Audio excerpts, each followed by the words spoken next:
Rashad, why you didn't hit me up? Hey, Rashad. What's up, Rashad? Thank you, Rashad. Brother, I love you, brother. Trump lit What's in up, it. Rashad? What it do, boy? Walking around the world. Yo. What's up? My name is Rashad Milligan. If you are new to the channel, this is the road to 10K subs. Without further ado, let's get into it. Happy birthday to my brother Dan, man. Dan will, if he's up. He will be on the stream later tonight. I do not have special guests. Yeah, it's late. I know a lot of people are asleep. So yeah, myself, I would be asleep right now. On a typical night, I would have just slept and then just redid it in the morning. I had to push myself even to get through the shorts. So just imagine the entire stream. But it's Dan's birthday, man. I had to stream for Dan's birthday, bro. So with that being said, let's get right into it, man. Jersey Robinson. So a lot of you guys, y'all seen the short about Jersey, and here's the I guess the actual thing. Top 5 recruit, Jersey Robinson commits to South Carolina. This is by Charlotte Gibson. Jersey Robinson, the number 5th ranked player in the girls sports center next 100 class of 2026, formerly known as Hoop Girls, has committed to South Carolina, she announced on Tuesday. I chose South Carolina because I had a sense of peace when it came down to the decision for me, Robinson said to ESPN shortly after announcing her decision on NBA Today. Robinson added, quote unquote, I was guided by my faith throughout my entire recruitment. I just consulted the Lord. I sought him out, asked for direction and some guidance. And after talking with him and my family, capitalized the H, ESPN, and my family, we came to the decision that South Carolina was home for me.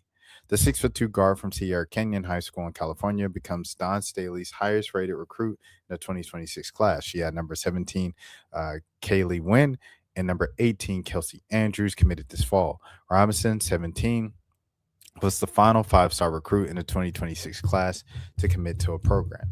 In late October, Robinson made her official visit to South Carolina. Prior to visiting Gamecocks, she also visited UConn and LSU. Quote unquote, it was all in God's time, said Robinson. You can't rush that. You can't stop that. You can't speed that up. When I visited South Carolina, I was already home. I was already valued here. I felt like this was where I needed to be for the next 4 years.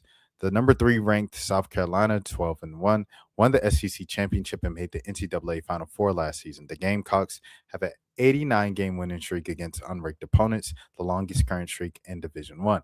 Staley has coached South Carolina to 3 NCAA titles since she was hired in 2008. After the first meeting, Staley took over the phone call. At the age of 14, Robinson said her commitment to Staley's program felt like a quote-unquote full circle moment. Playing basketball, quote-unquote, has always been my love and my passion and what I put my time into, said Robinson. To see it pay off and the hard work and the hours pay off in the sense of I get to play for one of the best universities in the country, I just have so much gratitude. Robinson is known for her physical presence on the court and volume approach to scoring. That's how you put it. She's a chucker. She's a chucker for sure. She ain't seen a shot that she does not like. She is confrontational defender and rebounds extremely well for her position, said ESPN women's basketball recruiting analyst Shane Laughlin. She brings in an all-your-face competitive nature to the floor and backs down to no matchup defensively. You can tell she watches Kobe. She's got like the armband and stuff like that. Anyways, Robinson, who recently returned from a leg injury, is the captain for her varsity team. With her return to the court, Robinson says she hopes to finish her senior year with the championship title. Before her junior season, her rankings dropped from the number 1 position, a position that she's held since 13, to number 3. Later in the year, her ranking dropped to number 5.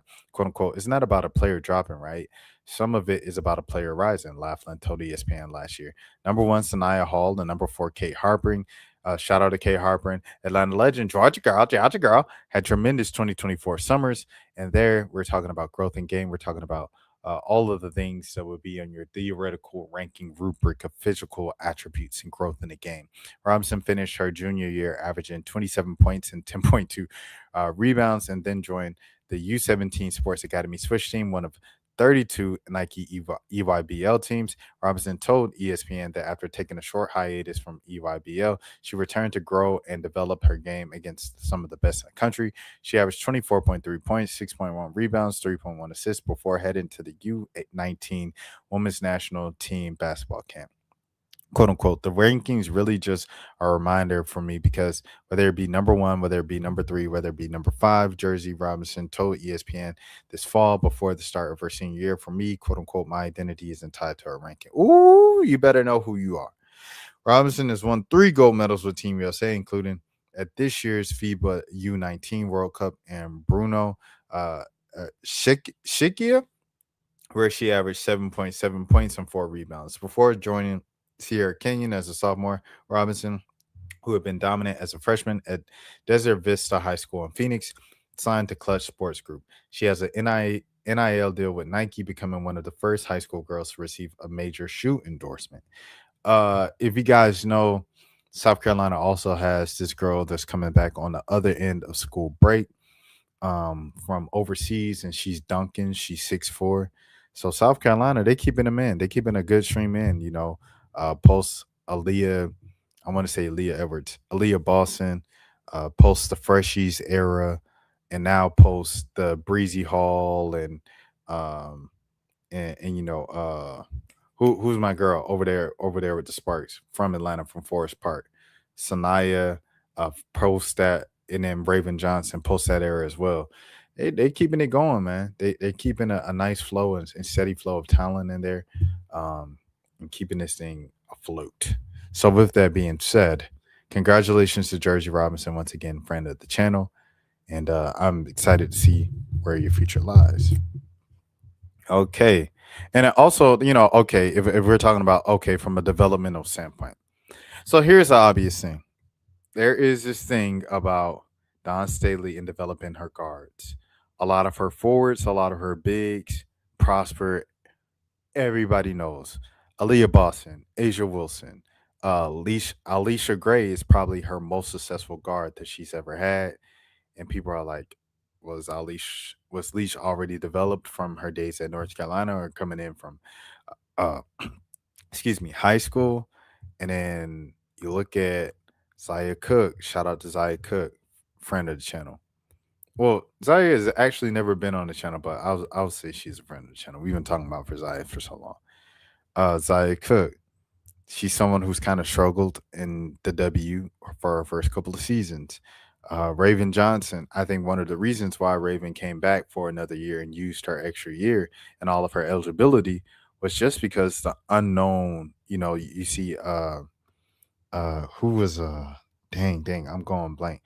Bree Bill, right. So you look at Bree Bill, she's kind of like fumbled, trying to stay in the league, in and out the league. You look at Breezy Hall, same thing. You look at Leticia Me here, she's kind of been on and off as a big guard, as a big backcourt player that they put in the front court as well. It's just like for a lot of the people with guard skills from South Carolina, it's been tough for them adjusting to the next level. And I think that's the case for everybody. Like you could look at UConn, even though Crystal Dangerfield won Rookie of the Year, what was that, 2020, the Wobble season? Ever since then, Crystal Dangerfield has just been struggling to stay on a roster in the WNBA. So it's everybody. It's not just South Carolina, but it's something that a lot of people have looked at, of just like how she's developed her guards and your success in the pros after going through the Don Staley program. So we'll see what happens here. Jersey, she's someone who's so aggressive. Like it's kind of like another it's not necessarily Malaysia or Lay Full Valley situation, because Lay, I feel like she's a lot more flashier as opposed to Jersey, where she's just like they said, volume, Kobe Bryant, Mamba mentality, shooting till it goes in. You think every shot's going and you don't think you're gonna miss any shots. So different there, but same in like aggressive freshman. I don't see Jersey as someone who's just going to come in as a freshman and take the back seat and play her role and wait to get to playing time and wait to get into the rotation and eased into South Carolina culture. She's someone who is like, in your face right now and like, give me the ball, shoot, shoot, shoot, shoot, shoot. And so, yeah, I just think that'll be very, very interesting to see how that works, especially with Joyce Edwards, next season. And I don't know. Very interesting stuff. We'll see what happens. But congratulations to Jersey Robinson. That is chapter 1 of this college saga. Okay, next. Real quick. I think Mr. Beast is depressed. So after the whole thing of Kai Cenat talking about how animes really helped his mental health and his perspective on life, he did a long thread about it today on Twitter. Mr. Beast says this: should I watch One Piece? I'm scared of so many episodes. And I'm thinking, is he trying to tell us that he's overwhelmed as well from all the success and constantly upping himself, whether it's Mr. Beastland or Feastables or the chocolate or Mr. Beast Burger? You know what? I think I'm about to get. Yeah, I think I might get some Beast Burger like tomorrow or something like that. But like regardless of whatever it is with Mr. Beast, right? Is it like I don't know how I'm gonna keep topping this. He's hiring. He was announcing that he was hiring like a new editor. So it's like if you got editing skills, I don't know. He's got the Charlotte Hornets. Like he's got the Mr. Beast logo on the Hornets court. There's a lot of pressure, bro. It's just a lot of things. And the main thing that Kai said that he was dealing with is like after Mafia Down 3, you getting LeBron James and Tony Hawk, and now what? Like, how do you top that playing basketball with LeBron James and skateboarding with Tony Hawk? How do you necessarily top that? And I mean, I get it from Kai's point, but yeah, I think it's something that only people like that have reached those levels. We all have high hopes, but what happens when you reach those high hopes and even more and execute them exactly the way that you plan them to? Now what? The thing is, and what my therapist, shout out my therapist first of all, but she's always like, you know, you got to come to me with some dang goals. You got to write down goals because a lot of times I was like sad about a situation or friendships or anything. Seasons changing, people changing in my life, and I'd be like, no, but they were so cool, and she'd be like, you got any goals written down? Because when I had my goals written down and when I was going for stuff, that means like I was focused on that and I wasn't focused on what I didn't have or what wasn't going right in life. And sometimes you just need that, bro. Like, and I'm not even talking about the goals, it's deeper than the goals. It's just like sometimes you need a professional therapist to tell you, like, maybe this is what you need to do to get your mind off of that. Maybe this is what you do that can help your mind through this season. And I don't know, a lot of people might kind of discredit therapy because they're like, I don't need therapy. Like music's my therapy or video games my therapy or I had more access to this than I did through a therapist. And I don't know if it's because people don't want to spend their money on therapy. I remember when Z-Way, she just interviewed Vince Staples and she asked him, has he been in therapy? And he said no, because I'm fiscally responsible. And it's just stuff like that I always think about with therapy, bro. Like, but therapy is definitely, give it a try. It might not be for you. It might not be for everybody. Everything isn't for everybody, but at least give it a try. Don't knock it before you even try it. Which gets to my we're gonna talk about that in a second, boy. But second, while we're on this topic, I think um Senna is also depressed. Do I start One Piece? So there it is. Next, Courtney Williams on Stubbutt stream talking about the CBA negotiations. This is my first time watching it. I waited until stream. Let's watch it together. Let's get into it. I'm not gonna lie, like it's so much that is just like mind-boggling when you hear like just how they treating us. They don't like how they care about us, bro. They don't care about nothing. I'm not gonna lie, it's All crazy. Like they don't really care. they want to pay. All right, let me see. So the league wants to pay themselves first before they pay us. So, and when they pay themselves, stay with me. When they pay themselves, it leaves less than 30% for us to spread. Us. No, to split with them. So they want to pay themselves first, and then what's left of whatever is left, they want us to split with them. Mm-hmm. They want us to split that with them, which leaves less than 15% for the players. Exactly. And when they grow year by year, they gonna keep growing, and what'd you say? Flatline.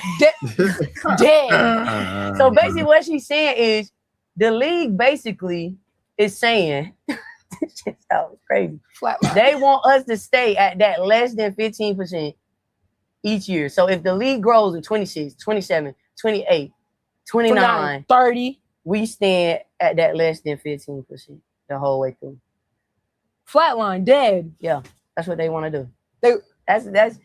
But hold on, they want to pay all their expenses first. But mind you, they don't consider the players' expenses, but they consider coaches' expenses, and they even piggyback off of that. I love when they be finishing each other's sentences. Like I think it's like a cute thing. All right. They still want to pay coaches more than they pay, like an Asia Wilson or Nafisa Collier. It's going to be coaches getting paid more money than them. Franchise, all-star MVP players. But coaches are expenses for the league. I know. But they're not considering players' expenses. But they want to pay the coaches and all their expenses off first. They want to pay all them first, and then whatever is left. But we are. But we're the. Product. Okay. We the ones who. No, we chilling for a minute, Mario. Mario said, "Get your ass come out." on, let's just talk out here. Thank you, Mario. My guy. I'll get Gatorade for you guys. Okay? Yes. Okay. Orange. Orange. Yeah. Orange for you. Blue. Yeah, blue. I want orange. Okay. Thank you, Mr. Thank you, Mario. And then Pop in the building. What's happening? And then. But is that not crazy, bro? And they then consider coaches an expense, but don't consider players an expense. Oh, and they trying to take away housing and rental cars. And rental cars. All right. Yeah, come on, man. Talk that talk, stud buds. Talk that talk, stud buds. Where we at? We staying on stud buds. Here's Court talking about Gabby. Huh? I did. Okay, to give you guys a refresher on what happened with Gabby Williams. So Gabby Williams went on the AZ Fud Around and Find Out podcast, right? And AZ went to fan mail. So one of the fan questions, the first one was from Courtney Williams. She decided to read, and she said, "Why you so fine?" And Gabby like sucked her teeth and she rolled her eyes and she was like, "Oh, Courtney, leave me alone, bro. Leave me alone." And she was like, "It's like this at this point." You know, she said the H word. And so now here is Courtney's response to that on Stubbuds. Bro, I wasn't really going to let it. Really, I did let it slide because I had a lot going on. Me and T was doing a lot of traveling. I was getting myself ready for a lot of things. So I'm like, bro, I'm not even finna entertain none of that. But now that I done sat down and we're back streaming, I'm about to speak my truth. Yeah, y'all are crazy. One, I know Gabby in real life for real. Really? Gabby used to be my old teammate for real. Just seeing Gabby at the draft, bro, we said what's up and kept it rocking. Don't let this internet stuff have folks out y'all body creating these narratives. Oh, she's harassing that girl.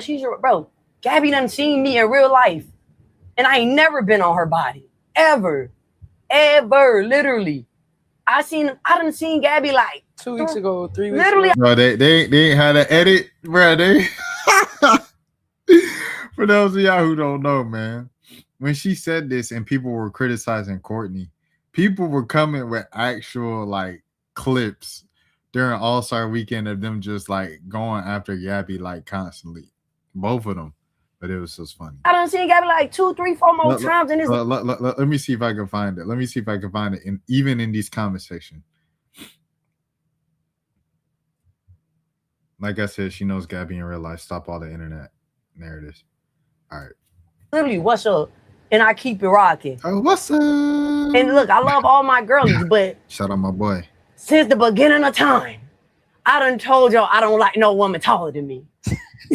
Straight up. It's all jokes. It's all fun. Like, you feel me? Like, Casey the Beat Monster. But to say I'm harassing somebody is actually insane, bro. I ain't never had to harass nobody in my life. Damn sure not no woman. Something about I'm like I want them that bad that I'm harassing them is insane, bro. She said I don't like tall women. She did make that point very bro. Like Like, we call everybody fine, bro. Even people that sometimes I don't even think fine, I be calling them fine.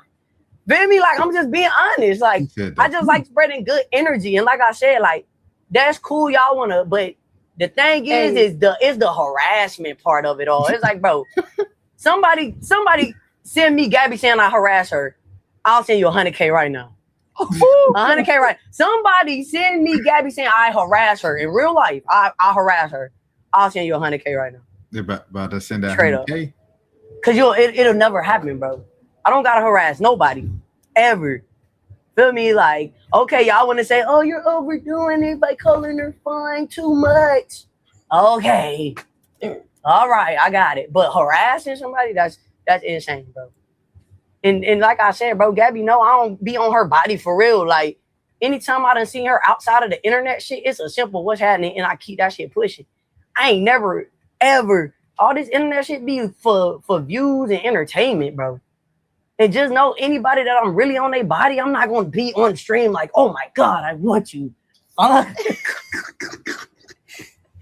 not giving it up like that. That's just not how I give it up, bro. It's all love. Hey, it's all love for Gabby and her fiance, bro. I wish them nothing but the best. I think they're a beautiful couple. And I wish them longevity and everything they got going on, bro. It's always love. But don't play with me with no harassing shit. Like, that's insane. It never is. It ain't that, bro. Don't let this internet shit have y'all out y'all body. That's the only time I speak on that shit. It's over with. I ain't got nothing else to say about that. Well, me, I'm a real hustler. I'm trying to get that 100K. So we gonna see what Courtney, when are you gonna leave me alone? God, I'm so sick of it. Leave me alone. Do I get the 100K now? Can I get the 100K? Can everybody tag Courtney Williams in this right now? Let me see if I can get the 100K. How she get so fine? Here we go again. Courtney Williams will not let her rest. This was a month ago. They got your honest. They said it's just funny. They said it's just funny. It's just funny. It's all entertainment. It's all internet stuff. I won't do that in real life with the people I really want. But me, I want the 100K regardless. So let me see if I can find this. Because it's Christmas, you know what I'm saying? If you know what it is in Atlanta, it is jug season, you know what I'm saying? People is hungry. You know, it get a little cold outside. It get darker earlier. People want that manyan, feel me? Let me see. Where we at? Is there anything else I can find for this 100K?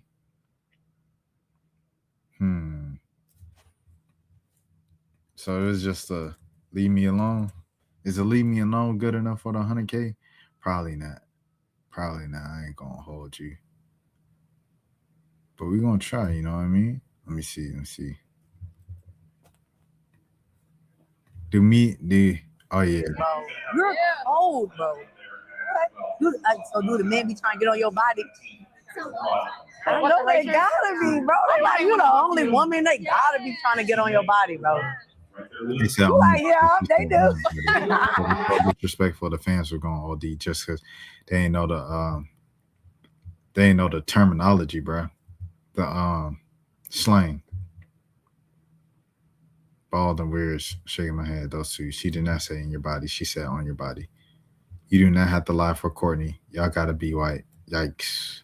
Gotta be. Give it a year. They're gonna be saying the same stuff and using it wrong. Like, yeah. It's slang, bro. Somebody get ready to clip this, because I got something to say. All right, hold on. Let me see. Courtney, when are you going to leave me alone? God, I'm so sick of it. Leave me alone. All right, next question. I'm on that 100K. All right, next. We're going to move on to the next scene. Positivity. Skilla Baby. Surprise a family in Detroit with a new house. Skilla Baby, of course, friend of the channel. Skilla Baby, my friend, your friend. All of our friends, man. Merry Christmas from Skilla Baby. And Good. How are you? Nice to meet you. Happy birthday, brother Dan, in the building, man. Yes, sir. That is so cool. What's up, Say hi. Yeah. Can I show you something real quick? Yes, I got a. I choose that room over there to be my room. Let me see it real quick. This one. Why you choose this room? Because it has a lot of space on that. What you gonna do in your room? Oh, war stuff, demolition derby, cars, racing, and the usuals. What's your favorite car? My favorite car? Uh-huh. My favorite car has to be a Dodge Durango. Dodge Durango? Yeah, but it has to be from 2001. Mm-hmm. Why 2001? You said what? Why 2001? Because it's our car and it's pretty good, you know? Mm-hmm. Yeah, I searched it up on like what car can lose up against it, and basically modern day cars can lose up against a Dodge Durango. Yeah. Do you watch sports? Yeah, I watch sports such as NASCAR, County Fair. I watch Disney Pixar stuff, you know, sometimes. NASCAR your favorite sport? And demolition derbies, crazy eights. What's like your favorite dream car? Like? My favorite dream car? Well, in my opinion, my favorite dream car is like talk about the car that I want to make. If you was in the NASCAR, what car would you drive? I would drive I think I would drive a Camry car, a Tesla Camry with Kyle Busch. I want to drive a Tesla Camry and have the paint the same type of paint as Kyle Busch's car. You know, the M&M car. Yeah. This is cool. I just want to show you this. Let's see. What's my phone? Okay. That's you. Yeah. Yes. That is so cool. Can I get a picture? Yes. Okay. W Skilla I'll Baby, take man. it off. Sorry. I'll take it, please. You take it for me? Yeah, I got you. Okay.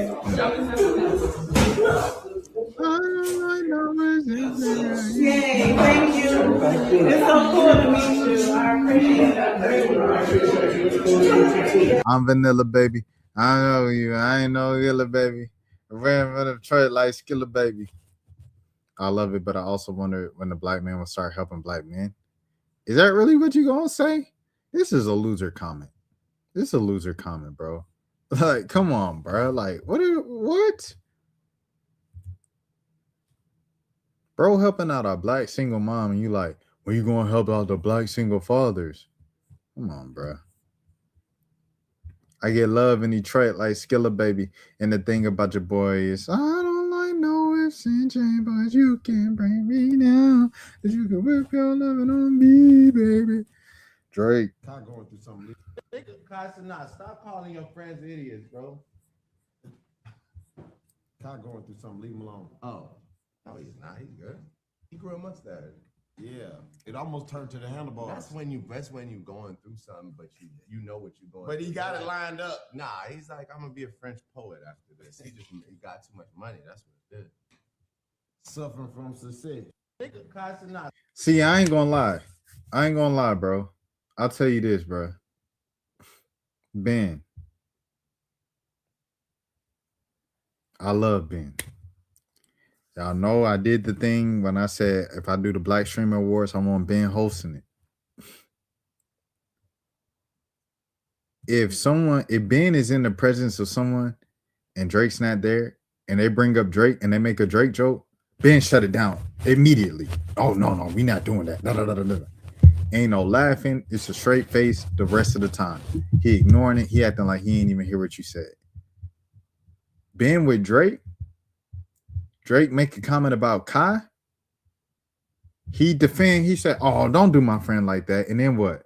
And then he started laughing with Drake when Drake kept telling the Kai Snap jokes. And Drake really going hard on the Kai Cenat jokes because Kai was up there on the stream talking about Iceman was trash. The stream was trash.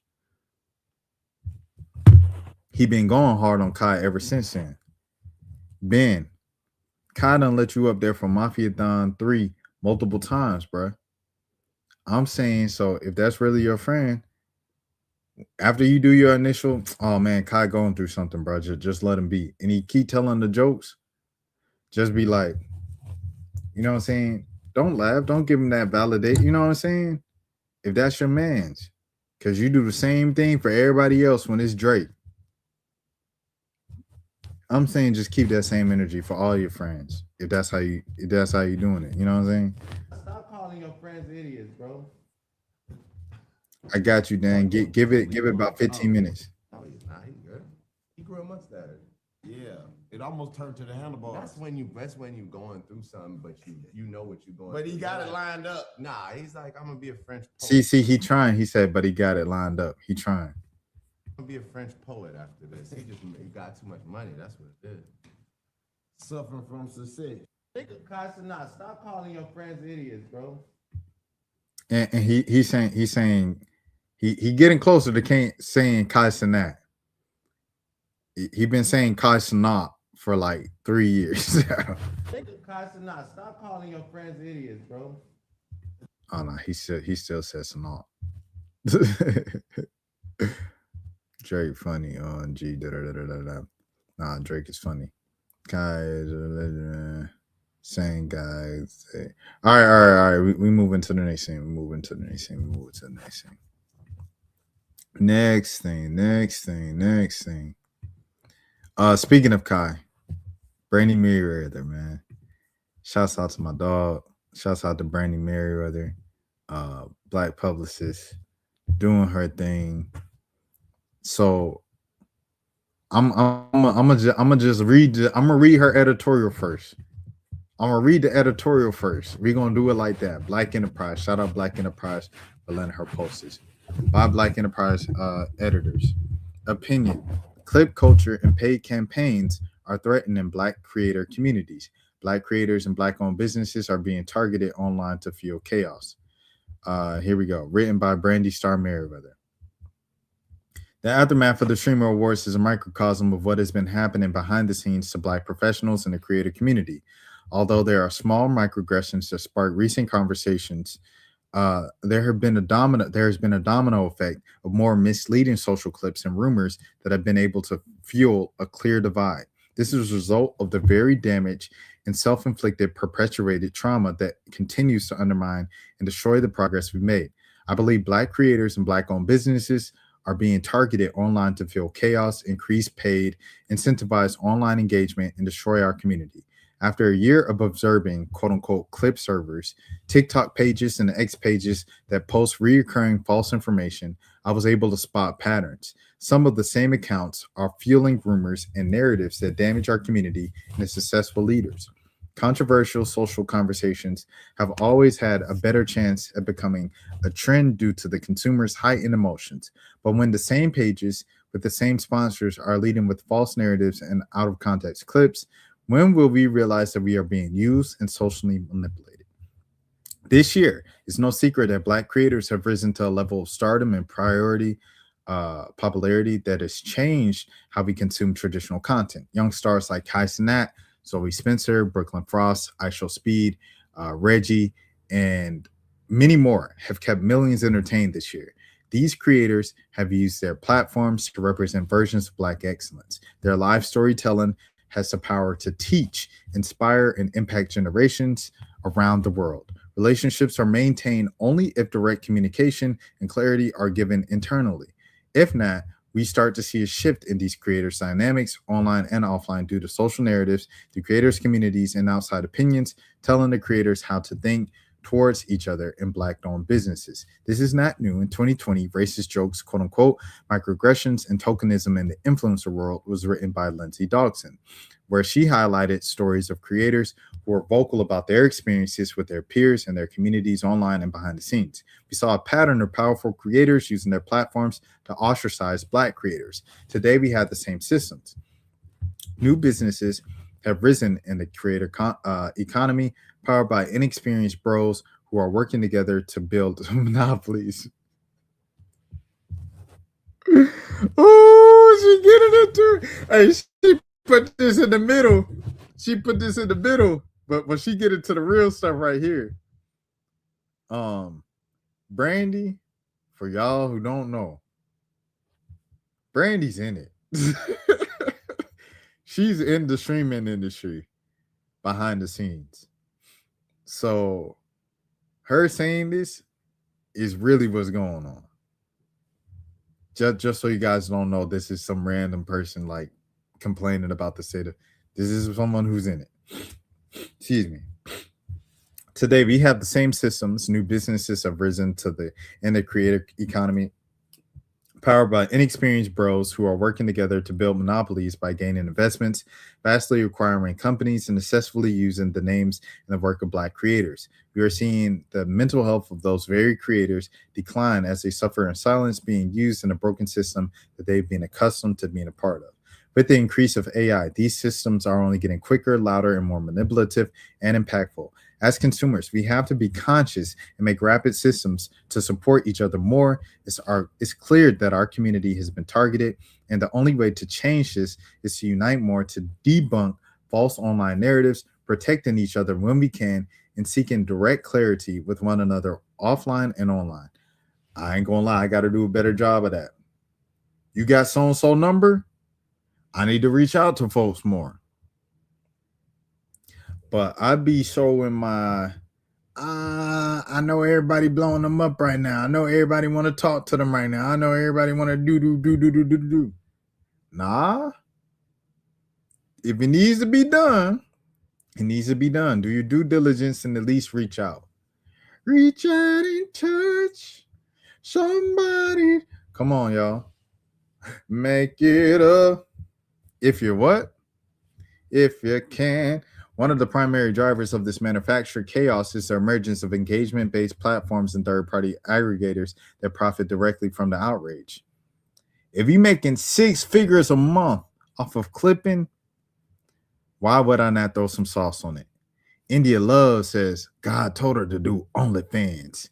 Thank you, DDG, after breakup with Silky and Raya. That don't even make no sense. But they're going to get some clicks because you're going to be like, what? What does this even mean? You're going to click on the tweet. Bang. Elon paying you some more money. Bang. TikTok paying you some more money. I'm making 6 figures just doing these clips, bro. Why would I? These systems are intentionally designed to amplify controversy, particularly when it involves Black creators and Twitch stars because of their emotional volatility surrounding our community produces higher clicks, higher shares, and higher ad revenue. I was talking, as you guys know, friend of the channel, Ty the Guy, man. And I was just talking about him streaming and stuff like that in the feature and stuff. And I said, I remember you said on stream, I'm talking to Ty, like you said, your audience, he said, yeah, the people, they want to see the bowl. And all the examples of the work that I seen from him recently, a lot of it was drama in the bowl. And I was just like, dang, I'm a part of that. I'm a part of the problem. We have to realize when we're part of the problem, man. What are we eating up? What are we reacting to? What are we highlighting the most? Time to be the drama, man. Studies on digital engagement models have repeatedly shown that negative content, especially content centered around conflict or moral panic, spreads 60 times faster than neutral information. I think my biggest stream reaction off top that I can remember is Duke Dennis talking about his kids. That joint. And I put that out the same day that I put out the Jimmy Atchison documentary. That was like, I took 2-3 days to write a script for. The script is like 1,300 words. I took a whole nother 2-3 days to edit every single second of it. It was, you know what I'm saying? Like one of them faceless channel type of things. And that junk had like 50 views, bro. No. I think it had like 13 or 12 views in 12 hours. And the Duke Dennis thing had like 3,000 views in 12 hours and ended up getting like 7,000 to 10,000. That's like the most views I've ever had from just a reaction of a stream. Negativity, drama. The more inflammatory an interpretation, the more the algorithm rewards it. What's even more alarming is that some of these accounts share back-end networks, sponsorships, and financial pipelines, meaning that they rely on a coordinated sensationalism to remain profitable. The result of the digital ecosystem is where misinformation about Black creators is not incidental, it's incentivized, reacted to, and profitable. This evidence underscores the critical truth. The divide that we're seeing is not organic conflict arising from the community itself, but a manufactured cycle created by those who benefit from our fragmentation. When profit is tied to controversy, Black creators become recurring targets, and the trauma experienced within the community is perpetuated at scale. This directly aligns with the thesis that Black creators and Black owned businesses are being strategically targeted and socially manipulated for engagement and revenue to benefit their competition. The second factor fueling this harmful dynamic is that the lack of representation and cultural competence within companies and teams that profit the most from Black creator success. As the creator economy expands, investment firms, management agencies, and tech startups are entering the space with little understanding of the cultural nuances and community ties. She talking that talk that shape Black digital expression. Many of these entities are led by individuals who have never collaborated with, supported, or uplifted Black creators prior to recognizing the financial value of their influence. Oh my goodness, she's spitting. This often results in exploitative business practices using Black creators' images for pitches, collecting inflated percentages through predatory contracts, and strategically positioning them as front facing diversity while withholding meaningful power behind the scenes. The significance of this evidence is clear. When institutions lack cultural understanding or diversity and leadership, they inevitably mishandle communities they profit from. Their decisions, whether intentional or rooted in ignorance, reinforce the same patterns of tokenism and emotional labor that Black creators have fought against for years. This directly connects Black creators have fought. Wait, hold on. This directly connects back to the thesis by illustrating how systemic exploitation, not simple miscommunication, drives the online chaos that harms our community. Some might argue that the online controversy surrounding Black creators is simply a reflection of normal internet discourse, messy, fast moving, and fueled by passionate fans. They say that every creator, regardless of race, faces misinformation and drama. While that might be partially true, it overlooks its proportionate scale, frequency, and consequences faced by Black creators. The data patterns, repeated targeting, and coordinated amplification reveal that this is not only random engagement, but it's a systemic issue. The harm is deeper and the stakes are higher, and the long-term impact on careers, mental health, and Black-owned businesses is significantly more severe. Ignoring the context minimizes the real, measurable manipulation happening behind the scenes. The evidence is unmistakable. Black creators are being deliberately pushed into cycles of digital conflict and misinformation, not because of who they are, but because of their cultural impact generates profit for those who exploit it. This manipulation threatens the health of our community, the futures of our rising stars, the integrity of our Black-owned businesses that deserve protection, not distortion. If we want to shift this reality, we must build intentional unity, challenge false narratives in real time, and prioritize direct communication over algorithm-fed assumptions. The lack of positive quote-unquote clip server systems and social armies to counter the negativity is going to do us a disservice. The call is simple but urgent. Protect each other, verify before you amplify, build media, and refuse to let manufactured chaos define our community's future. You better say that. Shouts out to Brandy Merriweather. This was sensational, bro. This was sensational, dude. Can I react to this? Let me see. How you do this? Happy. There it is. That's fire. Link to this will be in the description if you want to read it yourself. But she nailed it on the head, bro. She nailed it on the head, man. Shouts out to Brandy. I'm gonna keep it at that. I ain't gonna get, you know what I'm saying? I ain't gonna get messy. Church, we're gonna save church since we have Dan's birthday and Dan is in the building and he's ready to go. I'm gonna do this last, and this is it for the stream before we have Dan come up. All right. I'm gonna react to the Taylor thing. Taylor Gang. All right, hold on. All right, here we go. This is Daniel Curtis Lee, aka Cookie from Nancy Classified School Survival Guide. He's helping out Taylor, the guy who you guys have seen all on the internet this week for being apparently homeless, apparently on, you know what I'm saying, subsistence, and just down on his luck. Now, the reason why I am playing this is not to exploit him or show him, but it is just to show what Cookie ended up doing once he saw that the dude went viral for his current living circumstance. I don't know how people get about this. The thing that I'm showing is this is a video that already went viral. This is a situation that is already going viral. This is me simply just following along to what happened, documenting what happened. This is what happened. It's a part of history. Can't be taken back. With that being said, best of luck to this man on his path. And yeah, I'm going to watch it. So a lot of people have been reaching out, seeing if I'm still in touch with Tyler since that last TikTok video where I went to visit him. And yeah, man, as a matter of fact, I just got off a call with him. Shout out to Remy. You're so awesome for making that FaceTime call happen, because it's so hard to get in touch with him, just because, you know, he'll have a phone one day and then maybe not the next. But also Tyler got a chance to speak to his dad today. He got a chance to FaceTime his dad.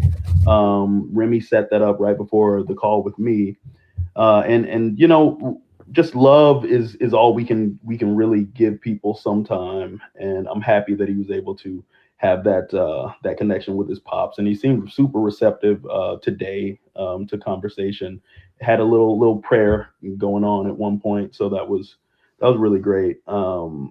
I know his mom says that direct funds to him might be dangerous, and I want to respect her wishes, but maybe you guys can help me out, man. TikTok or the socials. Who knows about making like a trust or something like that? Something that's contingent upon someone completing like a rehab or some type of process. I really believe we can get Tyler back on his feet. And, you know, I'm super feeling it right now with the holiday season. I've been traveling a lot. I'm producing, directing this reality show for Clarissa Shields. And, you know, it's been hard to make time, but he's on my heart often, on my mind often, man. So still out here. It's Tyler Chase forever. So if any of you guys have any ideas, man, I'd love to explore some options to improve his situation. There's been such a huge outpouring of support from the community. And like I say, I don't like the way some of you guys are going about the videos and stuff like that. But if it's real love and genuine love and support, man, I really think we can get him back on his feet. He seems to be really excited about the fact that so many people have been inspired by him. So you guys who are reaching out and telling him everything he's meant to you, I think that's really great. And sending everybody a happy holidays. Stay safe and warm at this time. The storm's going to be pretty heavy from Tuesday to like Thursday or something like that. So yeah, I'm gonna hit him up tomorrow and try to get these clothes to him. And if you guys know anything about rehab. Also, randomly, Kali'i was another co-star of ours. He played like Timmy Toot Toot on the show. He has rehab facilities, and he's saying that he might be able to pull off a scholarship situation for Tyler, and I think that would be amazing. So a lot of people have been reaching out. WCast, man. WCast. If you guys don't know, with the podcast for Nancy Classified, kind of adult survival guide, or however they're doing it, of just like continued, it's literally them. It started with them being like, our acting careers kind of came to a standstill, and we're in between, you know, Lindsay Moles on the show of Nancy Classified. She had the most successful acting career afterwards. Like Daniel Curtis Lee, Cookie, he did Zeke and Luther on Disney XD, but Moles did like Pretty Little Liars or one of those shows. I don't know the exact name, but she did one of those shows for a long time. And but even after that, when that show ended, it was just like they're all kind of at a like, what do we do now? And so the reason why it made sense was because it was just like our careers didn't go the way that we thought they would, because Nancy Classified was so popular and we were so young. We were like, oh, this is the floor. And now they're, in their 30s and they're like, that was the ceiling of our acting careers. So it was just like the imperfection of it and being transparent about it.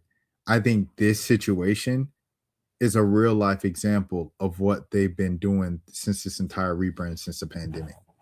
So that's just a little thing I wanted to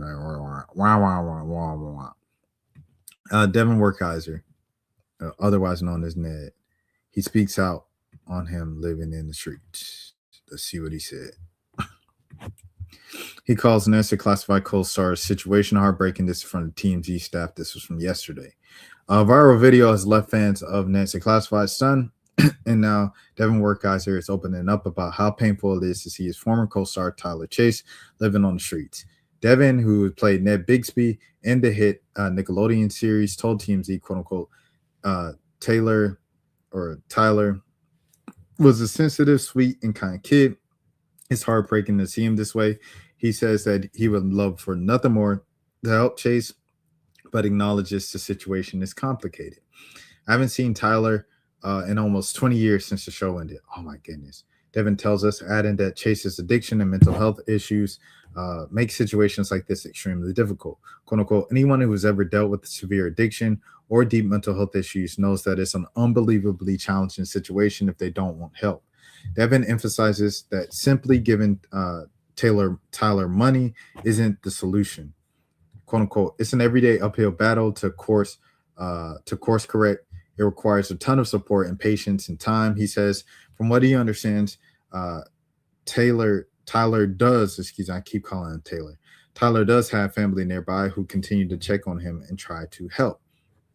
He also says he wishes people would stop filming and posting videos of Tyler online for views. Still, Devin hopes the attention could lead to something positive, quote unquote. My only hope is that from this exposure, someone with real understanding of resources can step in, get Tyler into treatment, and help him get back on his feet. We all want a happy ending.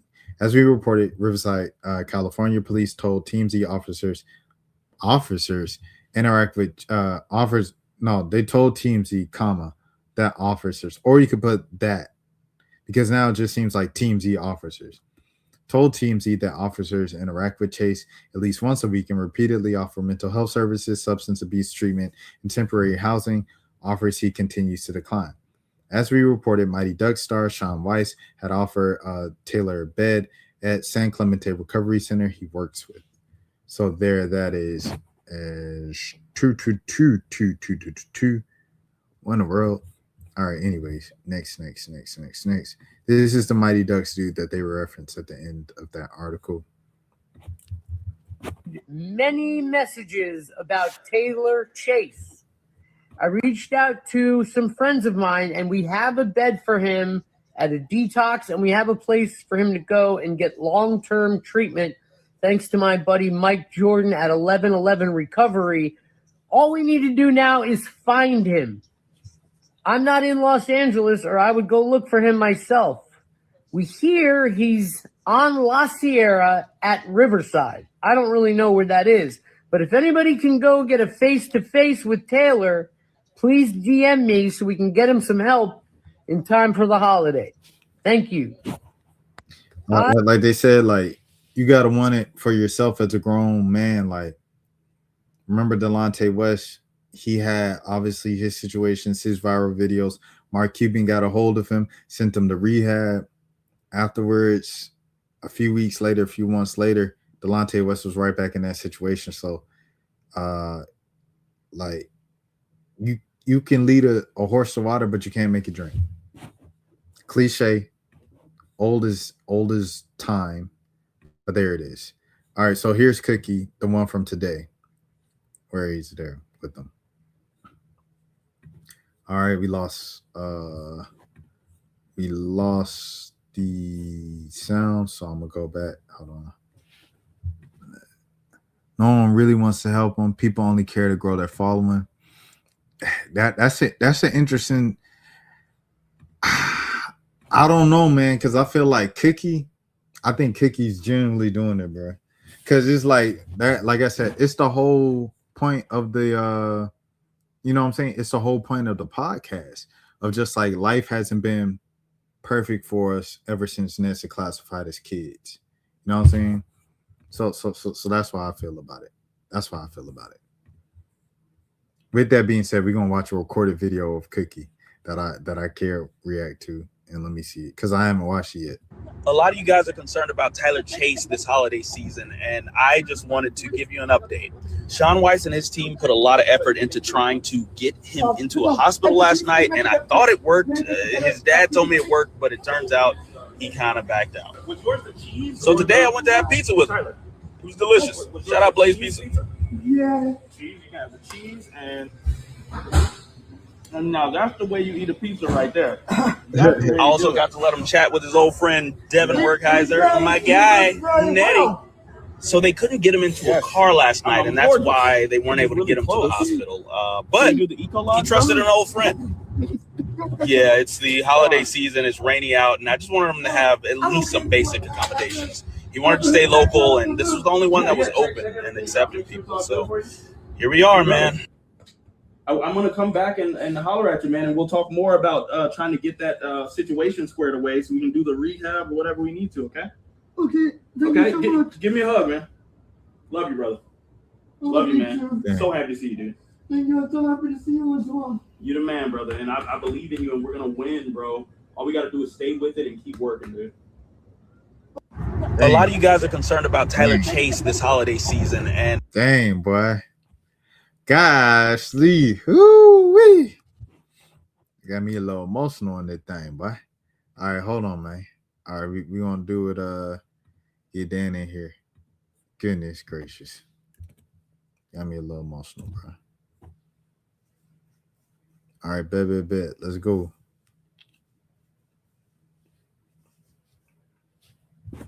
I don't know, man. If they were friends, they wouldn't have fallen out. They weren't friends, though. You know what I'm saying? He never said they was friends because Ned.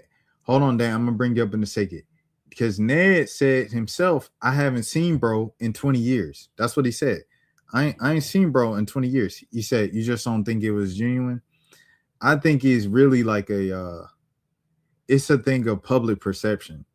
So if everybody knows you from being on Nancy Classified, and I'm on Nancy Classified, and everybody knows I'm on Nancy Classified, shoot, I think everybody that sees that, first of all, whether you're a stranger or not, I don't know this Joker. I don't know no Taylor Chase, but I know Nancy Classified. And when I seen it, I said, dang, bro, like that's messed up.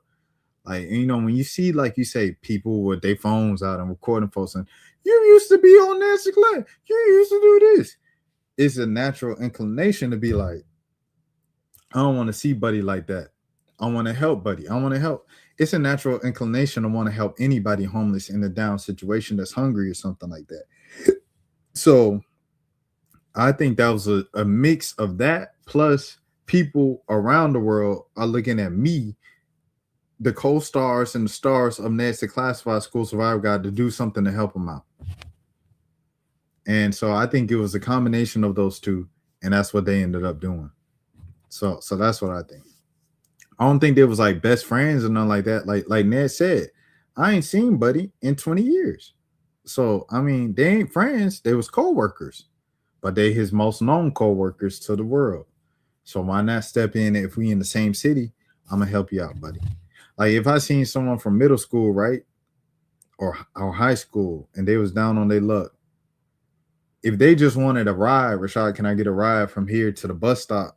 If it's on my way and I'm not going to work and I got to be at work at a certain time, I'm going to pick them up because that was my homie or something. You know what I mean? Same thing. We ain't friends no more. We ain't been friends since high school, middle school. But I see you down on your luck.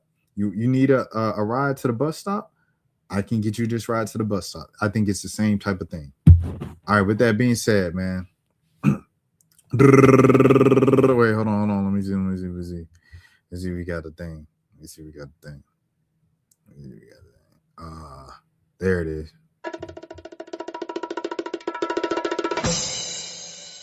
There it is. Dan in the building, man.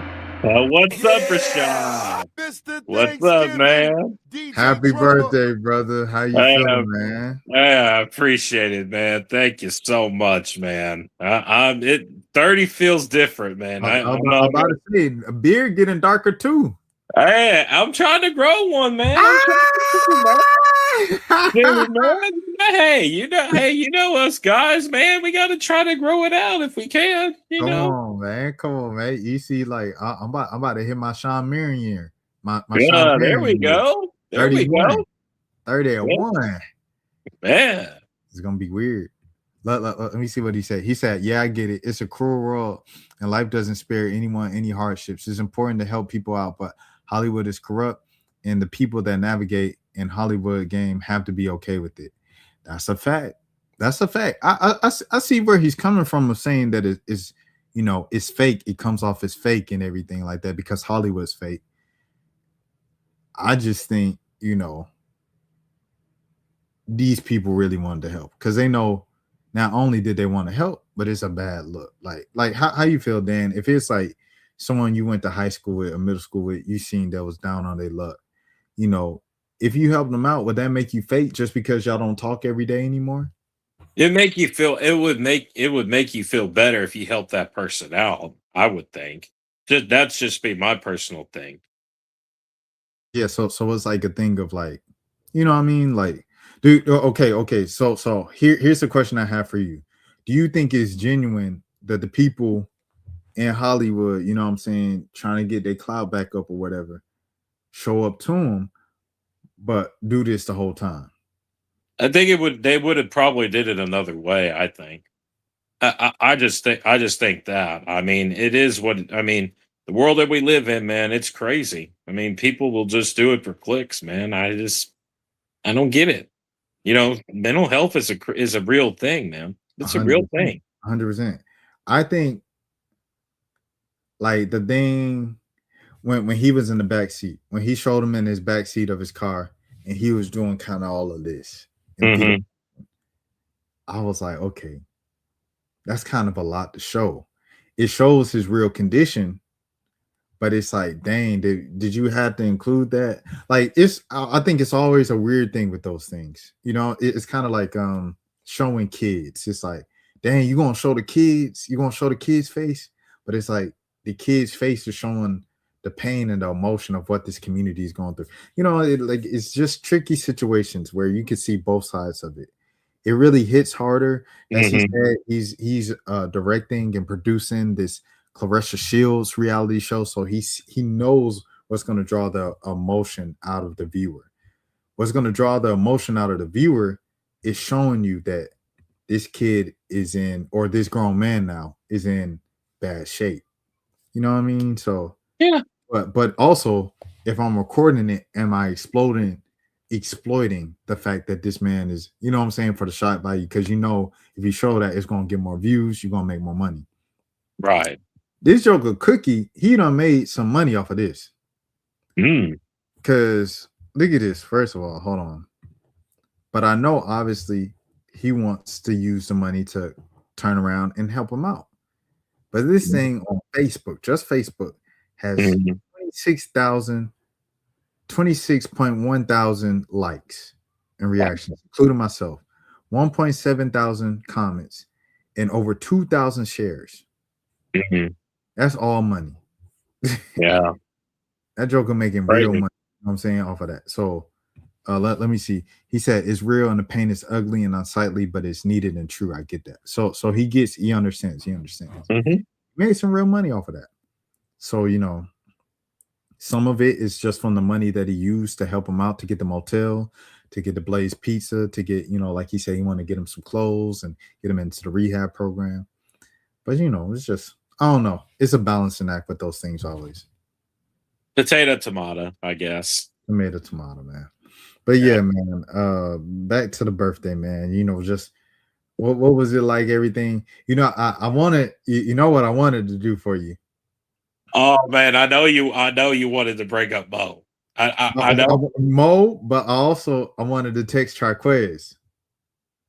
Oh, really? You wanted to text? I wanted to get Triquez to do a video saying like "Happy Birthday," then like a 15-second. Yeah. But I know, it's the holiday season. Yeah. And he's a cowboy. So everybody from back home is probably hitting him up to do a video or to do this or do that. And I was just like, it was one of those things. It was like two side. Like I could do it. I could reach out to him and ask him to do this thing and be like, bro, I'll even Apple Pay you somewhere. You know what I mean? I could have done I was that. looking forward to Mo though. I was really looking. Yeah. Mo probably sleep. He's sleeping though, man. We got Mo will be back. He gonna be back. Oh, I know he will be. The next time he on whatever we get that done. That's no problem for sure. But yeah, I wanted like a video from like a cowboy or something like that.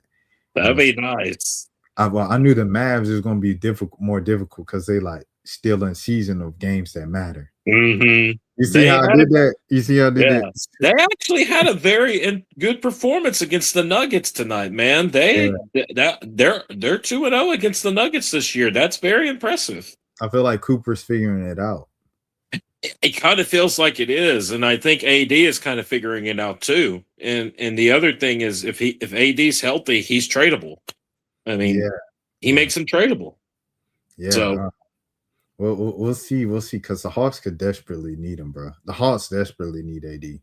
Yeah, I saw that little comment that you said like about the Hawks, man. Defense, that's crazy, bro. No defense, bro. These folks lost. They scored 150 points and they lost. The very next game, they scored 123 points and they lost the game. Defense wins championships, Rashad. We talked about this. And if you can bring on someone like an AD, who in his prime was a defensive player of the year candidate, and you could also, there you go, Dan. Appreciate it, my dog, Mac. Appreciate it, man. Appreciate it. OHIO, always. You know what it is? Oh, Shouts out to King Griffey Jr. Mm-hmm. I will say this, though. 30 hits different, Rashad. I ain't gonna lie. What's different about it? I think it's just more about maturity. I think it's just like, when you hit that stage, when you hit it, it's almost like it feels like you're on a different area code almost. Like you've reached that point to where like you've now reached a certain point in your life and say like you're moving forward, not moving backwards. That's what I think. That's what I think. And I also believe that, it is what it is with me. I'm getting older as I go and I'm growing wiser as well. But I also have, I love my sports teams, but I gotta love the family more, man. I got to. And no, that's a oh my goodness. What is this? Mac and cheese. Oh wow. Oh man. But yeah, who's that? Tony Romo behind you? I was looking. I was like, yeah. So funny story. So my father went to a garage sale, right? And he found he was trying to look for me like one of those poster cutouts and whatnot. And he found this Tony Romo cutout, and he was doing a milk commercial. He got it for cheap on the dollar. I think it was like $2. I think they got from a garage sale. So yeah, that's Tony right there, man. Tony Romo. Shouts out. We do have a special guest. We had Tony Romo in the building. Oh, really? No, I'm saying like Tony Romo right there with you. Oh yeah, that's my special guest. I didn't have Tony Romo on the line. Man, that'd be nice. That'd be nice though if that happened. We'll work with it. I should have gone on Cameo and just got a quick thing and then like put it in here. We should have called Mo earlier. Like, Mo, We should have said, hey Mo, can you do me a solid real quick? I got more for you. I got more for you for sure. For sure. I'll let them know that you was like, yo, You gotta get Jelani on too, man. You gotta get both of those I guys. got you. I'm gonna talk to the boys, see what I can, conjure up for you. Yeah, But I love it. let me think. Okay, so what do you really want to accomplish, man? This next year. You as far as the Cowboys go, or as far as No, the Mavericks? just like in life, like Oh, from in 30 life to in 39. general, just be more respectful to others, and just spend time with the ones that you love, because you're never going to get the chance to see, play, to spend time with them again. It is what it is. The life that we have is very precious, and I tell all those people out there, man, you got to enjoy it, man. You got to enjoy it. Do you find yourself getting like it say like the older you get, the more like sensitive you get like to emotions and stuff like that? A little bit of it. I just think really and truly, the more older I get, the more wiser I get as well. But I also do think that as time progresses, I'm going to start to learn. That's why all these podcasts, it's been keeping me busy, because it's keeping me busy and entertained and whatnot, and be more informed. And that's the reason why I'm thinking about doing one in the near future as well. No, 100%. I think this is like a healthy exercise for like it's funny because it could be a detriment to your mental health of like online comments and dealing with all of that, but it's also and then constant like obsession over numbers, like looking at the numbers have gone up, if the numbers have gone down, like that could be bad for your mental health. But it's good for your mental health in the way of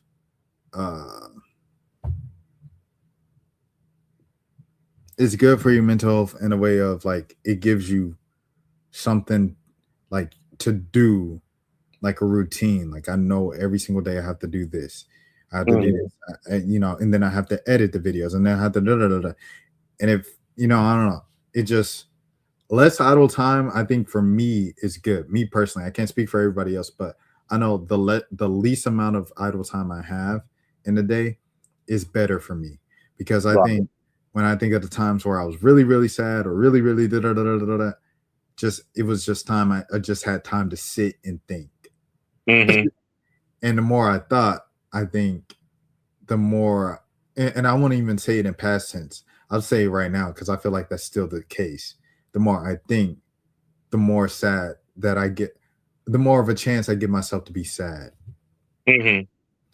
Because you can think yourself down like just a rabbit hole. At least I can, a dark hole. Mm-hmm. And I don't have that when my schedule is kind of full and I'm booked and I got stuff to do and feel like I have purpose in the day to day. So for me, really and truly, I think it's just like you're in the 30 club is what I've always been saying. And it's like everybody's been saying like you reach unk status. I'm like, what are we talking about here? You know that? Unk is on. Yeah, Unk is on. I seen someone say, because I call my 30th birthday my Unk day, but I know some people are like, Unk is like 44, so I don't know, man. I don't know what it is. I really don't. Well, Unk is just uncle, so it's just I like, know that. Yeah, I was talking about like it's calling you old, like it's like not old, like grandpa old, but you're like a middle tier old. So it's like you have the youngins, you have the young men, you have the big bros, and then you have the unks, and then you have the OGs. Yeah. And the OGs are like the senior citizens retired, just giving you back game, everything like that. The unks is like 40, 50-year-olds, you know what I'm saying, that experience and they, they can still got a little pep in their step. That's an unk. I think the best thing for me though, I think when I look back, I'm just the best word I could put at it. It's just I'm just blessed. I've had so many. I've had the road that I was on, man. lot of hardship, but as time goes on, I'm getting older and wiser, and I'm learning each and every day. That's the important part. Yeah, no, it's all about learning. It's all about learning in this journey called life, man. So love to hear that for sure. Love to hear that for sure. What do you hope to see from the Mavericks this upcoming year? Like at 30, what is like an ideal, like, okay, the Mavs did what they needed to do.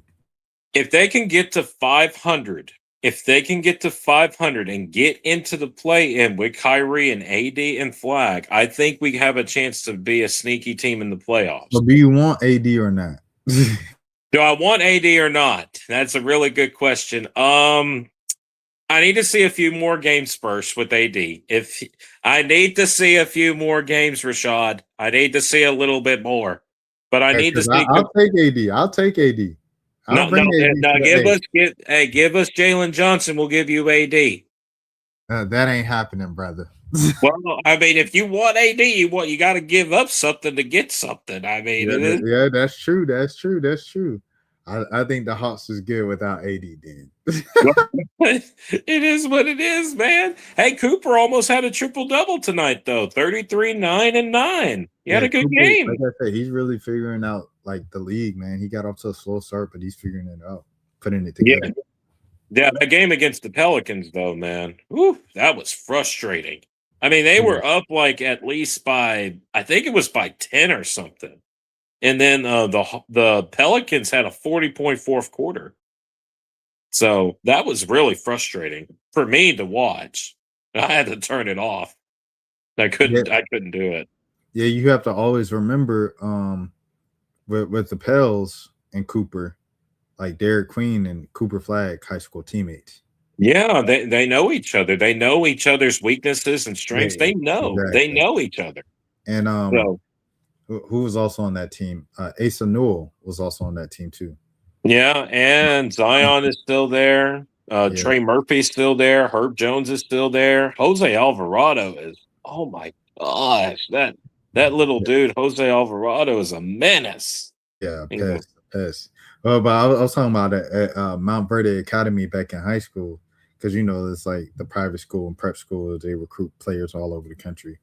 But yeah, it was Asa Newell, Cooper Flag's brother, who's in the G League.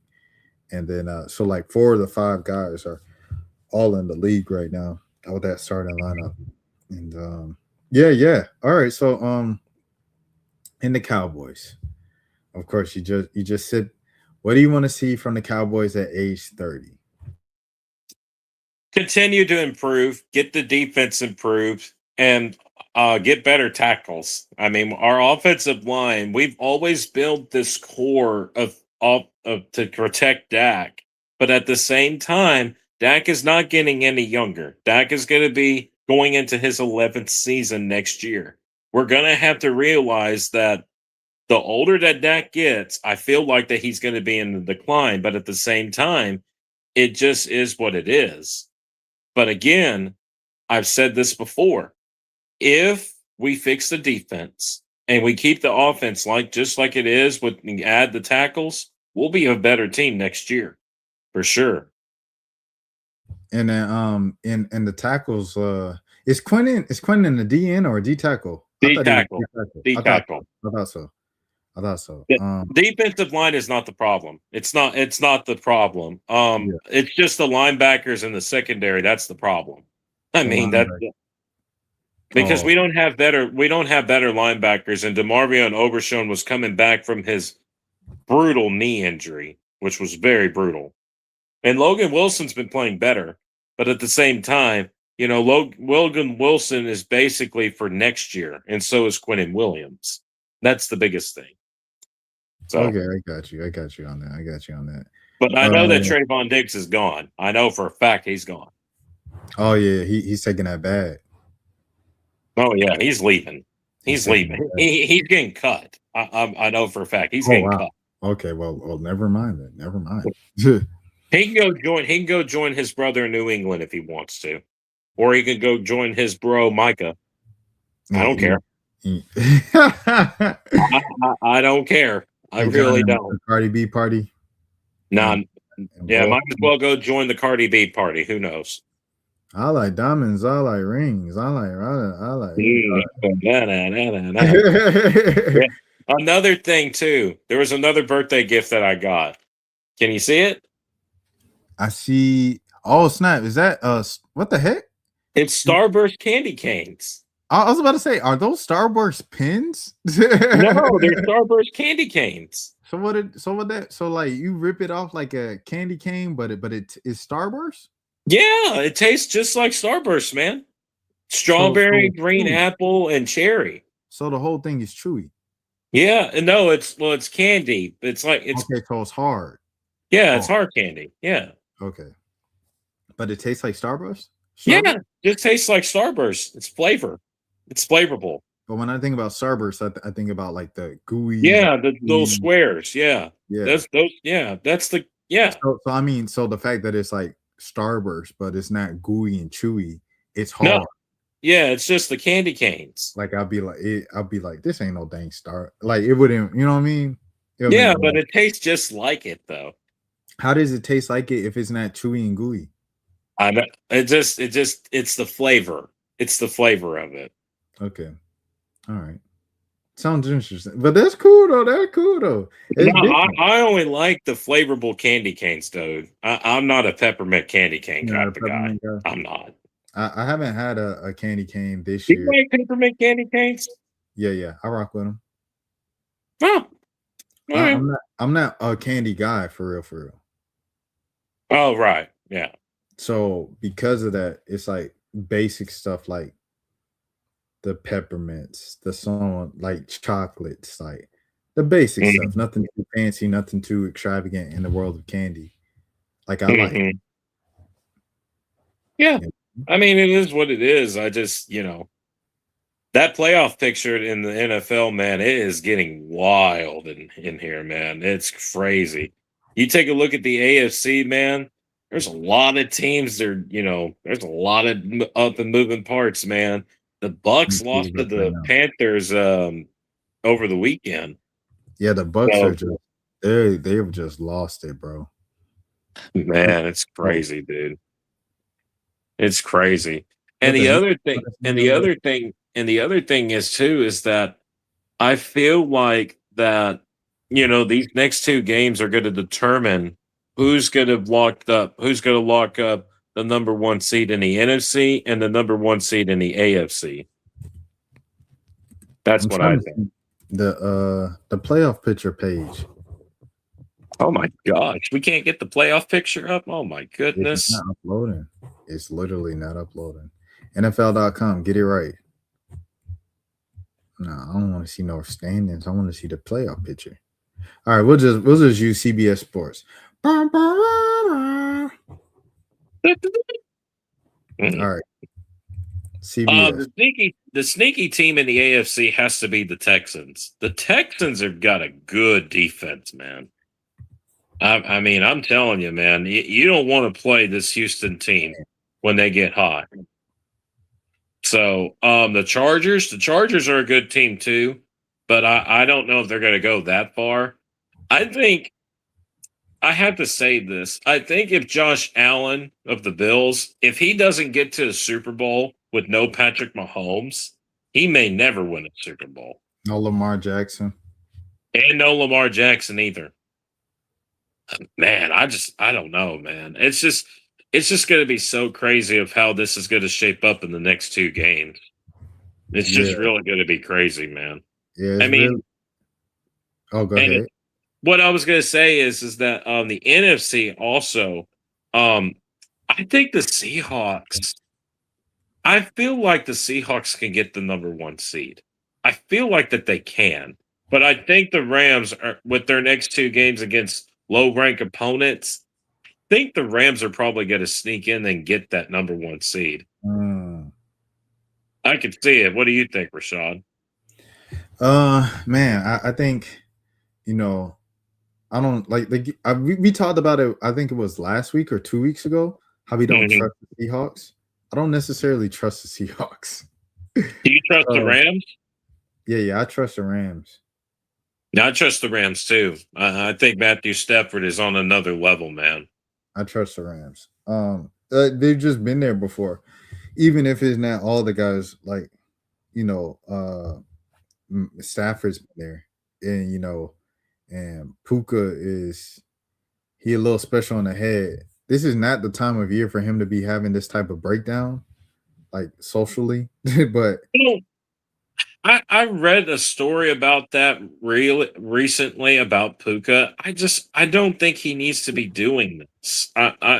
He's such a great dude. I just don't want him to get involved with the social media stuff. He needs to just stay focused on what he loves to do. well, then and then his brother, and another guy allegedly stole the Lakers guy's car. Oh, really? Yeah, it's a whole thing. Like it all happened the same week. Oh, wow. Yeah. So it's basically been going on for a while. Yeah, kind of like the past 2 weeks, he's just been dealing with stuff. But yeah.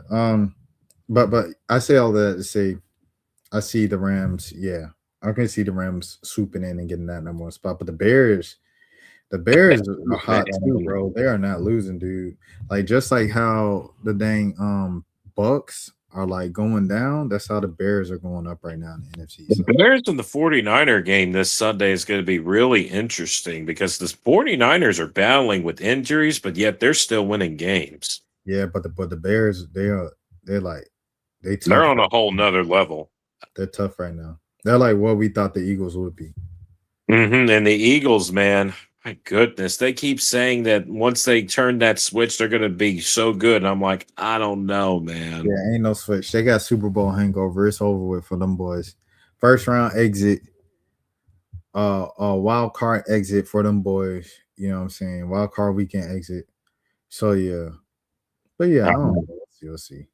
Man, it's going to be a crazy finish for the next two games. I'm not going to lie to you. 100%.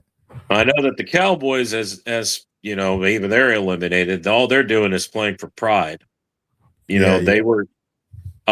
Stephen Jones came out and said earlier this week, he said, Dak is going to be playing on Christmas, and I'm like, well, if you're playing for nothing, why are you putting your quarterback out there? But the thing is that he's the highest paid quarterback on the team. He's got to play. He's got to play. He has to play. He has to. So, as far as the players are concerned, Pickens needs to stay out there. He's going to be due a contract. So, he's going to have to play the next two games. CeeDee Lamb's going to have to play. But at the same time, we need CeeDee Lamb to be healthy. So, I really do think that the young players are going to have to show their development in these next two games. And I do think the Cowboys are going to win their next two games to go 8-8-1. That's what I think what's going to end up happening. The Saints have won 3 games in a row. Yeah, no, we play Washington and New York. No. I was just saying, like in terms of teams, like out of it. Oh yeah, the Saints are playing really good. Tyler Shuck, he looks like he's their quarterback for the future. Mm-hmm. It just looks like it is what it is. You think the Saints can challenge the Bucks? Like what you mean for like next year? Yeah, like next year. Do you think that they could challenge the Bucks next year? The Bucks are difficult to read because this is their division, but like they're just tweaking and just choke at the end of this year. I don't know if it's they got just bored or like it's the Baker Mayfield experience, but I don't know. Like the Bucks just choke. If the Bucks are currently where they are and the Saints are where they are, then yeah, they can battle with the Bucks next season. But if it's like normal, regular life, no. What about the Falcons, though? I mean, you're from the Atlanta area. You know what the Falcons are doing. It's difficult to say because I think it all kind of goes back to obviously the trenches are just a mess because they built with talent players first before they went trenches. So now like the base of the team is just broken. There is no base of the team. Right. They have like a lot of the same offensive linemen that they had like 5-6 years ago. Anyways, with that being said, I don't like Michael Penix as a left-hand quarterback throwing like this. Like Michael Vick was a left-hand quarterback, but he was also like the fastest guy to ever play the position. Mm-hmm. Michael Penix isn't necessarily that. They look like ever since they adjusted the play calling to Kirk Cousins kind of thing, they look better than, or the offenses look smoother than it did with Penix. Yeah. But you can't just draft another quarterback and keep drafting quarterbacks. I think the Falcons are gonna look kind of how they did this year, next year, and then we'll see how Arch looks next season. Do you think Kyle Pitts is leaving?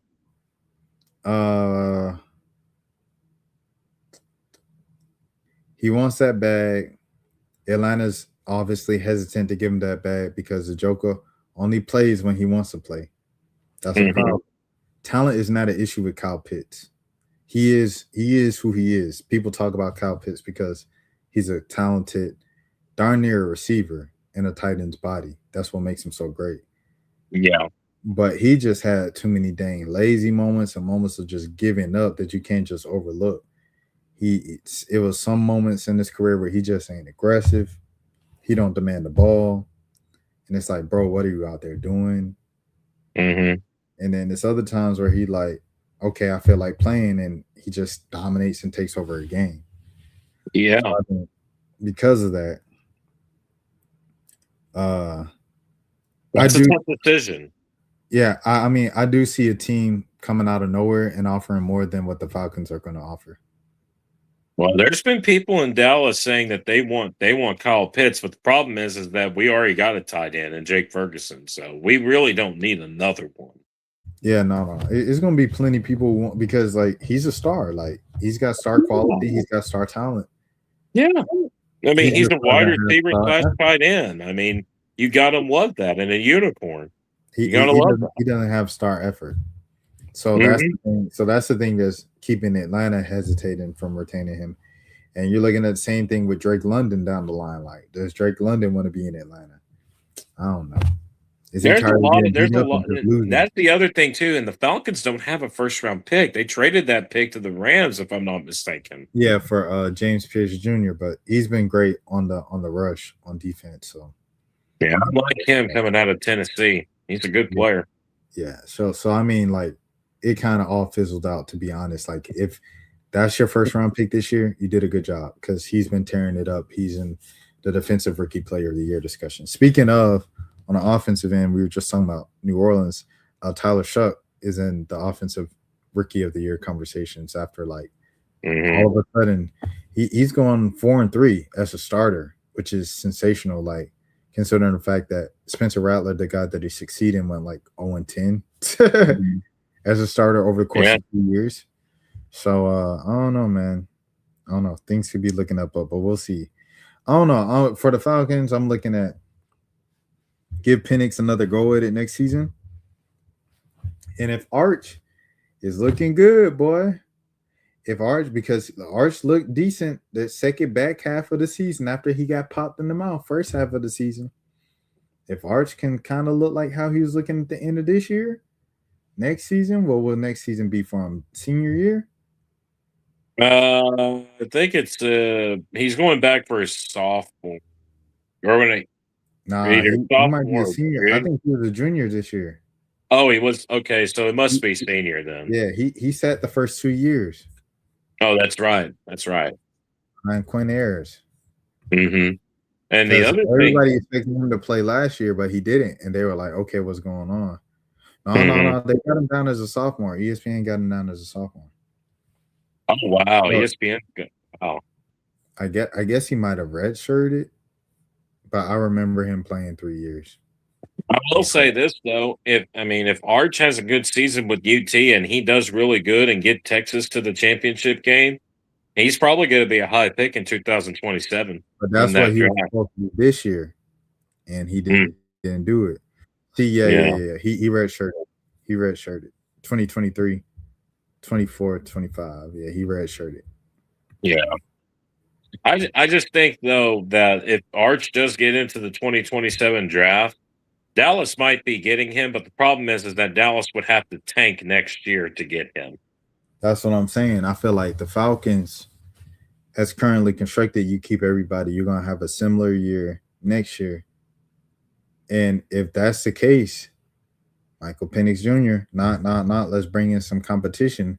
Make you a little uncomfortable. 50-year-old Kirk Cousins ain't gonna make you uncomfortable. He 50. 50 years old, but that's if you get one of them, Joe. If you get Arch Manning, nah. If you trade for, a little more pressure on you.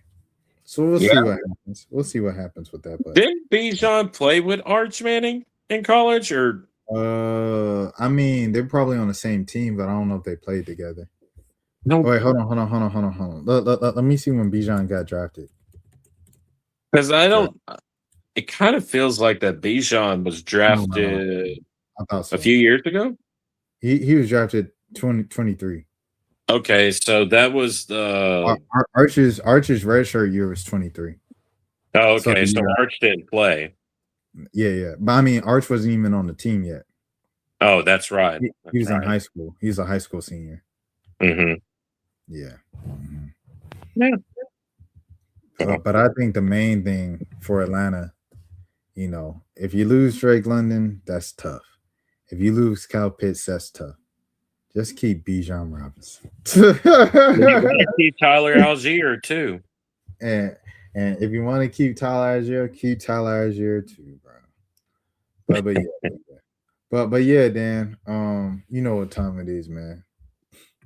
Oh man, I know it's 1 day before Christmas, or I was about to say we winding down, man. We're winding down the Christmas songs, man. Oh my gosh, I'm trying to figure out what the best one would be to end on, because I already know I've named off most of the songs that I can remember. Ooh, okay. I was actually singing this 2 days ago. White Christmas by the Drifters. All right. Let me see.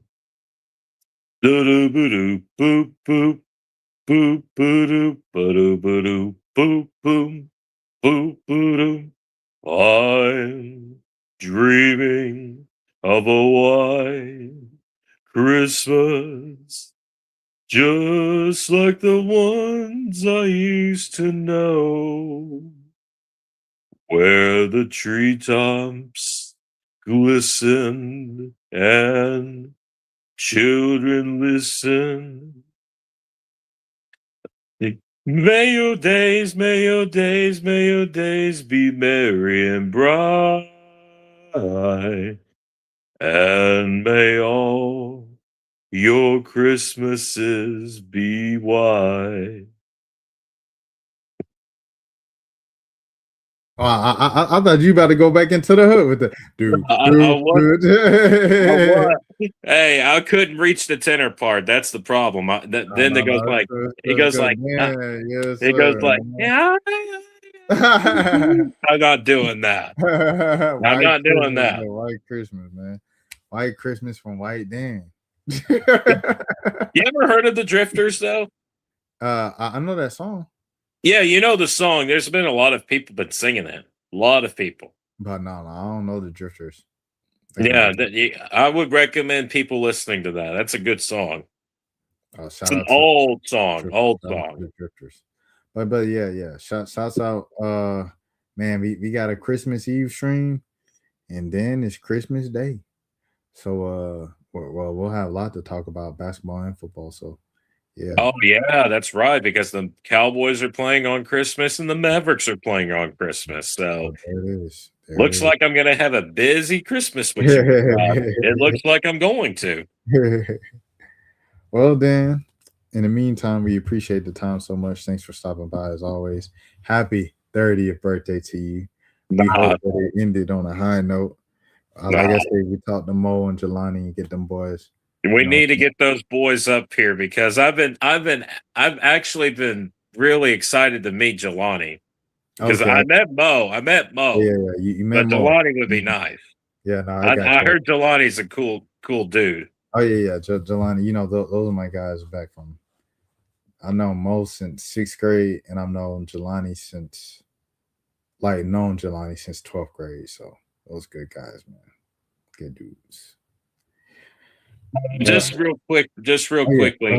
Shout out to everybody, especially to all the podcasters I've been with. Shout out to Rashad. Shout out to the Cowboy podcasters. Shout out to everybody. You guys keep me busy through the tough days and the good days. Shout out to my fam just for being there for me, and we just keep on rolling, man. 2026 should be a different year, man.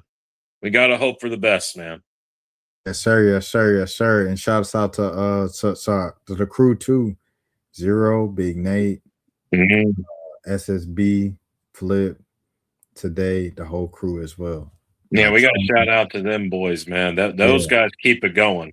And gals, because a couple of those are gals as well. The gals too. You got to keep those. Yeah, we got to get those going. But for sure.